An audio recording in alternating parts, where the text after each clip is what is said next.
I don't know if it's going to come out the way it's stirring up in my mind, but I'm going to try, like I do with every one of my posts, where I am being transparent. Okay, so if anyone has met you, became acquainted with you, and it seems like there's a magnetism happening, an organic magnetism happening, however, you are being introduced to that individual or individuals at a time where you are in a strange season in your life. And that strange season is putting a lot of weight and pressure on you. And it's hard for you to maintain holding on to the old you, meaning you may be a little more transparent in this season. You may be a bit more emotional or stressed in this season. You may be fighting a lot of friction between faith and fear in this season. You're going through astronomical changes that affects your life, affects your faith, affects your health, affects your relationships.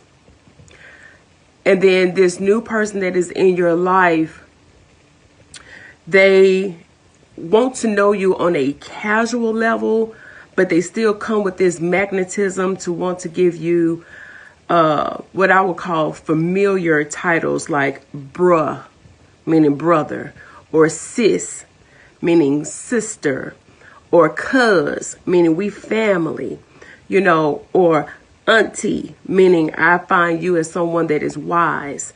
Whatever the familiar title is. But you also know that when it comes down to the wire, when rubber meets the road, there are moments where the person may want to have a casualness with you, but they didn't get the warning. They didn't see the signs that you are in a very monstrative season. This season is changing you. This season is challenging you to no mercy. I mean, no mercy, except for the mercy that God gives us. We know we're under God's mercy because some things we just clearly would not be able to handle. This is what I want to say to you and I.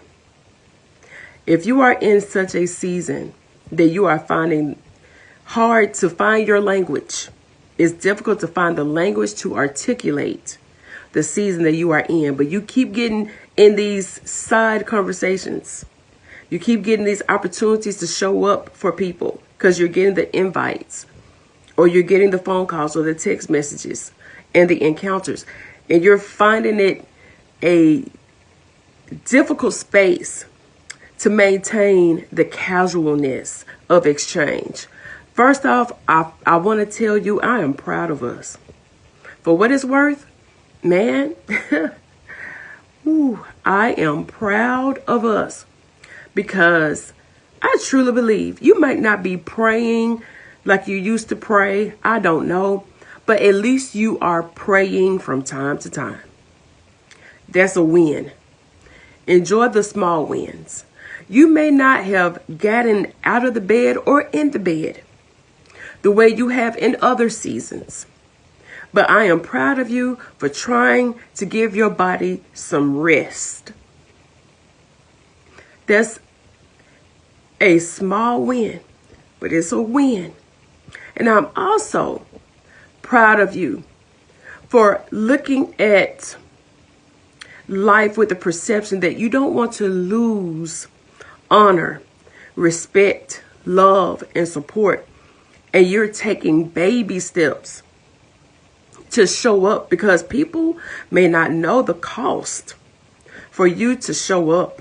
They don't know the cost of what it takes for you to hold a conversation or to hold somebody else up in their season.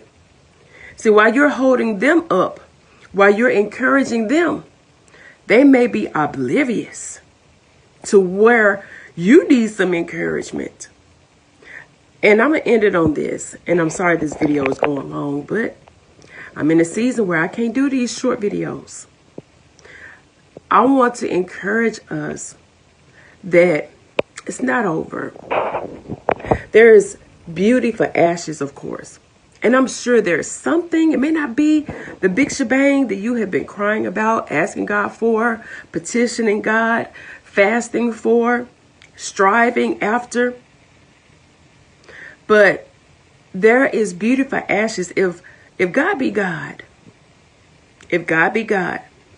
I know your tears, your pain, and your questions are not going unnoticed where it matters. How things are going to pan itself out is a mystery, y'all.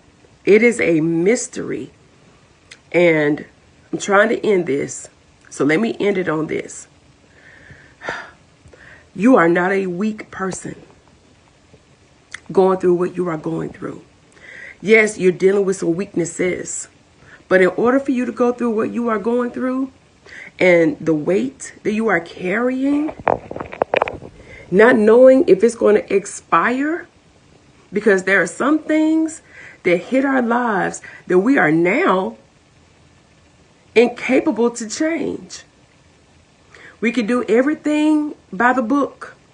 We can extend ourselves and show up, but there are just some things that we are incapable to change. So now you may be living the rest of your days with some of the effects of this season that you are in. And I just want you to know that if God be God, something is for your good. It may not feel that way, but I want you to think about what that thing is that is for your good. That one thing, if it is building your character, that's a good thing. If it is giving you new skill sets that is allowing you to be an advocate for someone else, a safe place, a mentor for someone else, that's a good thing. Because if the enemy had his way, there would be no good thing. Good would not exist. He would just use imposters, fillers, vices to help you navigate through this life that you feel entitled to have it the way you want to have it. But because you are yielding to God and you honor God, it may not always look that way because you may be making some choices that are not necessarily ideal, and that's okay. Grace will cover you. That's all I'm going to say because I'm going on a tangent. Just know that there are some people that we are encountering or doing life with, and they just do not know what it is that you are processing your life through, your mind through, your faith through, your personality through. It is changing, it's challenging. All the things that you thought you once knew and held on to, now it's almost like sand trying to be gripped in your hand. There's not enough grip to hold on to everything in this season. And I just wanted to encourage you that what is left over with that pressure that you're applying to that sand, and we know sand is made out of glass. Maybe there's a diamond being produced and processed in your hand with that tight grip that is making you feel exhausted. I pray that God covers us today like only He can.